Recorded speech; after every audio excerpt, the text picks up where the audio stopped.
रीयूनिफाइड हो जाना चाहिए। पाकिस्तानी नहीं, मैं तो हमेशा कहती हूँ पाकिस्तान एक भूखा नंगा देश है वो। हाल ही में आरएसएस के एक लीडर हैं कृष्ण गोपाल जी, उन्होंने लेकिन आज मोदी जी दुनिया के सामने एज रोल मॉडल। या यही आरएसएस ने क्या ट्रेनिंग, आरएसएस दरअसल ट्रेनिंग क्या देता है आप खुद ही देख लो अपनी नजर आंखों से। उसके साथ रहम या फिर मिलनसार होने की जो कोशिश है, हमारे वर्च्यूज हैं और इन सारे वर्च्यूज को जो है आरएसएस प्रमोट करता है अपनी ट्रेनिंग में। पाकिस्तान को अपनी मदरलैंड इंडिया के साथ जी, आपके हुक्मरान ये कहते हैं कि आरएसएस जो है लोगों को नाजी बनने की ट्रेनिंग देता है। हाँ बिल्कुल। भारत को चाहिए कि अगर जरूरत है पाकिस्तान को इस वक्त, तो उसको वीट एड देनी चाहिए। और आरएसएस जो है इन्हीं वर्च्यूज को प्रमोट करता है, ना ओके कि किसी रिलीजन को।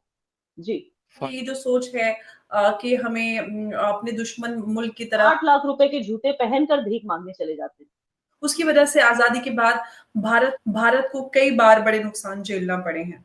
हर एक वो कंट्री जो पाकिस्तान को भीख देती है, उस कंट्री का प्राइम मिनिस्टर हो या प्रेसिडेंट हो, वो मोदी जी के बारे में अच्छा ही बोलता है। ऐसा उनका बयान उस वक्त आया जबकि पाकिस्तान की तरफ से ऐसी कोई मदद मांगी नहीं गई है।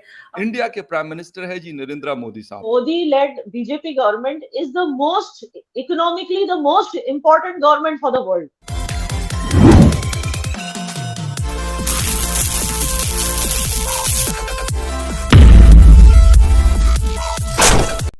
में ये बात मुझे सुनने को मिली तो मैंने कहा यार ये एक आदमी है, न्यू दिल्ली में बैठा हुआ है, पाकिस्तान से उनका कोई लेना देना नहीं है, एक पड़ोसी के तौर पे वो रहते हैं, अपने मुल्क को आगे लेके जाते हैं।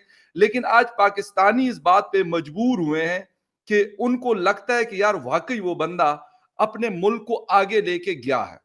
आप बेशक उनसे जी प्लीज। हाँ, इसके दो रीजन है। एक तो ये रीजन है कि मोदी जी को वो लोग पहले जिस तरह से उनके बारे में गलत कहते थे, वो इसलिए कहते थे क्योंकि बार बार गुजरात में जो मुसलमानों के साथ हुआ उस चीज का एक मॉड्यूलर एग्जांपल देके बार बार उस चीज के ऊपर मोदी जी का कैरेक्टर असैसिनेशन करते थे कि उन्होंने वो करवाया।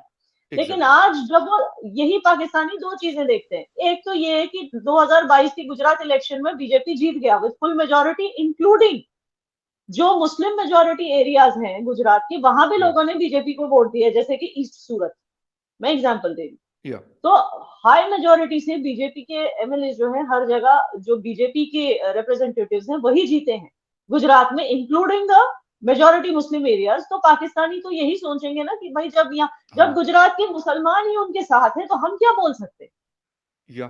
क्योंकि गुजरात के मुसलमानों को पता है कि उनके सीएम जो एक टाइम पे वो सीएम थे ना गुजरात कि वो एक्चुअली क्या है। शायद पहले उनको भी ये गलतफहमी थी कि मोदी जी ने ही जानबूझ के वो राइट्स कराया, लेकिन बाद में जब उन्होंने मोदी जी का काम देखा, उन्होंने देखा कि गुजरात को उन्होंने सिर्फ हिफाजत से ही नहीं बल्कि प्रोग्रेस से आगे बढ़ाया। और कभी किसी भी पॉलिसी में कोई हिंदू मुस्लिम ये तो बात आती ही नहीं है। कोई भी पॉलिसी जब वो इंट्रोड्यूस करते हैं उसका बेनिफिट हिंदूज और मुस्लिम्स इक्वली उसका बेनिफिट लेते हैं। तो ऐसी कोई चीज नहीं है, उसका जो भी पॉलिसी आती है उसका मुनाफा दोनों हिंदू और मुस्लिम्स को होता है। तो हर एक चीज जब गुजरात के मुसलमान आगे बढ़ना चाहते हैं और वो जो बीती बातों को भूलकर एक प्रोग्रेसिव गवर्नमेंट के साथ आगे बढ़ना चाहते हैं, तो ये पाकिस्तानी कौन होते हैं बार बार वो 2002 का मुद्दा उठाने वाले। जब गुजरात के लोगों में ही आपस में ही वो कलेश नहीं है, चाहे हिंदू और मुस्लिम हो, तो पाकिस्तानी कौन होते हैं बीच में बोलने। तो वो एक चीज क्रॉस आउट हो गई जिसकी वजह से वो मोदी जी के बारे में बुरा बोलते थे। दूसरी चीज, हर एक वो कंट्री जो पाकिस्तान को भीख देती है, उस कंट्री का प्राइम मिनिस्टर हो या प्रेसिडेंट हो, वो मोदी जी के बारे में अच्छा ही बोलता है। चाहे इटली हो चाहे फ्रांस हो, जो भी वो अच्छा है। क्योंकि आपको पता है, जैसे मैंने लास्ट टाइम आपके शो पे बोला था कि 78% ग्लोबल अप्रूवल मिला है मोदी जी को, and he is the most appreciated and approved global leader in the world.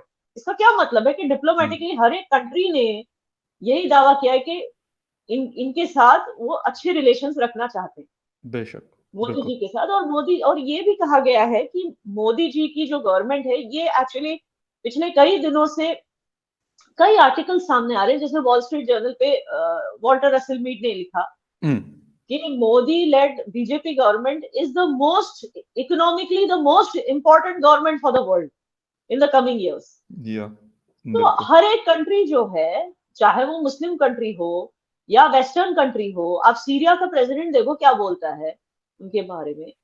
Palestinian government है, हालांकि मैं पर्सनली जो है मैं फलस्तीन को सपोर्ट नहीं करती, ये मेरे सारे, डिस्पाइट बीइंग अ मुस्लिम, ये मेरे सारे फॉलोअर्स जानते हैं।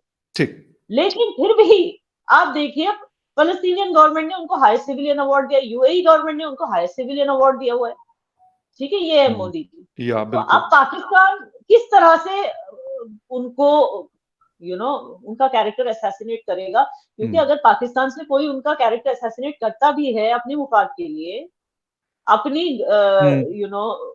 बेतुकी पॉलिटिक्स के लिए, तो वो बेवकूफ नजर आता है, उसका कोई फायदा नहीं, उसका कोई फायदा नहीं, क्योंकि दुनिया ने ऑलरेडी अपनी अप्रूवल दे दी है मोदी जी की गवर्नमेंट को लेकर, मोदी जी को लेकर एज अ लीडर। यानी इस वक्त इंडिया 5वीं बड़ी रिजर्व रखता है, इकोनॉमी, यानी ये सारी चीजें, बहुत पैसा है उनके पास, वो बड़ा कुछ अफोर्ड कर सकते हैं। आपने शूज की बात की जी 8 लाख का जूता पहन के जाते हैं और पैसा मांग रहे जी IMF से या फिर वर्ल्ड बैंक से या फिर सऊदी अरेबिया से या फिर यूएई से। बिलीव मी, ये बात हम पाकिस्तान के अंदर बैठकर मुख्तलिफ शोज में हम ये बात करते हैं कि यार आप कम से कम उस लेवल का जाए कि आप उनसे उधार मांगने जा रहे हैं, या तो आप उनको देने जा रहे हो ना, फिर 8 लाख का क्या आप 50 लाख का पहन के चले जाएं।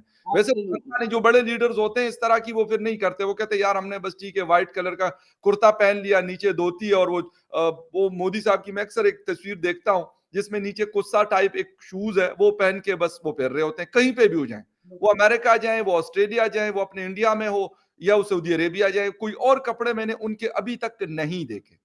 तो क्यों ये, स्पेशली जो हमारे एशियंस हैं, हम लोग थोड़े से ज्यादा शोखे होते हैं ना, हमें होता है कि यार हम थोड़ा सा दिखाएं, हालांकि ये शाखर्चियां मैंने अगेन आरएसएस, क्योंकि आरएसएस हमें सिखाता है how to be, I am not a part of RSS but I am telling you, क्योंकि मैंने इनके बारे में बहुत स्टडी किया। गुड। तो one of the Indian virtues of simplicity, कपड़े होते हैं तन ढकने के लिए सिर्फ, बिल्कुल, इससे ज्यादा उनकी कोई मायने नहीं होता है। तो उसके ऊपर ठीक है, आप ठीक है, you can be neatly dressed, as neat as possible, बिल्कुल बिल्कुल बिल्कुल, मगर ड्रेसिंग पर आप इतने करोड़ों खर्च करेंगे, लाखों खर्च करेंगे, इसमें कोई सेंस है नहीं। यार बॉलीवुड वो चीज प्रमोट करता है, but Bollywood is a part of India, it does not represent Indian values as such. But हाँ, तो जो हमारी वैल्यूज है वो ये सिंप्लिसिटी।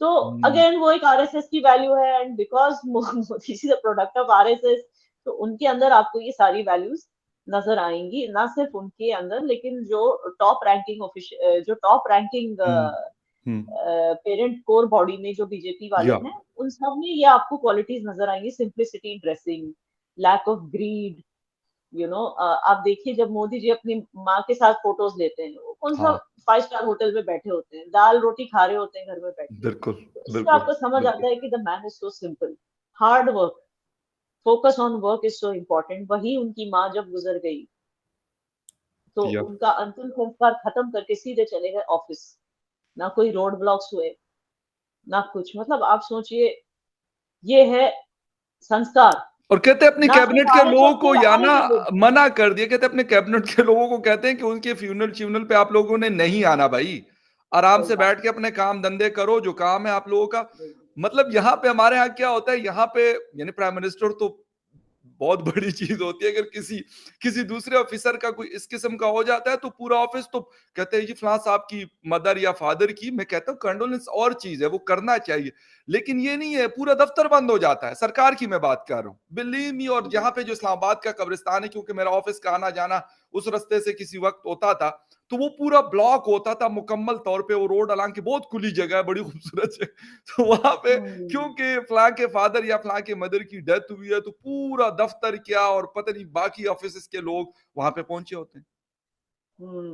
वही मैं कह रही हूँ, तो सिंप्लिसिटी है। और एक मतलब खुद को इतना सेल्फ को इतना बड़ा नहीं समझना, अगेन दैट इज एग्जैक्टली, ये सारे हमारे वर्च्यूज हैं, और इन सारे वर्च्यूज को जो है आरएसएस प्रमोट करता है अपनी ट्रेनिंग में, चाहे वो जो उनकी जो ट्रेनिंग होती है उसमें ये सब। लेकिन अनफॉर्चुनेटली आपके हुक्मरान ये कहते हैं कि आरएसएस जो है लोगों को नाजी बनने की ट्रेनिंग देता है। हाँ बिल्कुल, क्योंकि उनके जो शॉर्ट्स हैं वो नाजी लोग जिस तरह के शॉर्ट्स पहनते थे उस तरह के शॉर्ट्स हैं। मतलब ये क्या सेंस है? अब दुनिया को समझ में आ रहा है कि आरएसएस ने दरअसल क्या ट्रेनिंग दी है बीजेपी मोदी जी को देखकर एज अ रोल मॉडल। जिस आरएसएस को हर बार गाली दी जाती है ना इंडिया में, जी बिल्कुल। अब आप यकीन नहीं करेंगे, ये जो संस्कार हैं, जो मोदी जी के संस्कार हैं, ये आरएसएस से ही आए हैं। आरएसएस दरअसल एक ऐसी तंजीम है जो इंडियन संस्कृति और संस्कार, संस्कार का मतलब है जो the virtues that an Indian has, whether he's a Hindu or a Muslim, let me make it clear, Yeah. Hindu हो या मुस्लिम हो, इंडियन के अंदर जो वर्च्यूज होती हैं कि अपने ग्रीड से ज्यादा दूसरों की भलाई ज्यादा इंपॉर्टेंट, वासुदैव कुटुंब जिसको हम कहते हैं, बिकॉज पूरी दुनिया हमारी फैमिली है, हमारी अपनी है। अगर हम दूसरों के लिए कुछ कर सकते हैं, that is more important then hoarding wealth. अब ये कुछ ऐसी चीजें हैं, मैं हर बार बोलती हूँ कि जिस तरह की संस्कार जो आरएसएस प्रमोट करती है, ये उसी का नतीजा है कि मोदी जी के अंदर वो ग्रीड नहीं है। अब देखिए पाकिस्तान में लोग रोते, अब वहां का कल्चर ही ऐसा है कि भाई पाकिस्तान में उनका कल्चर, पाकिस्तानियों का कल्चर ही ऐसा है कि वो 8 लाख रुपए के जूते पहनकर भीख मांगने चले जाते हैं। तो जब आपका कल्चर ऐसा है, बिल्कुल आई एग्री विद यू, ऐसे हैं, तो मतलब how can you expect, there is no comparison. और यहाँ पर जो है इन तरह की वर्च्यूज, ह्यूमैनिटी के वर्च्यूज पे ज्यादा हमारे यहाँ पे फोकस दिया जाता है, which is why it is hard, but we know कि ग्रीड पे हमें कंट्रोल होनी चाहिए for the good of the whole nation, for the good of humanity.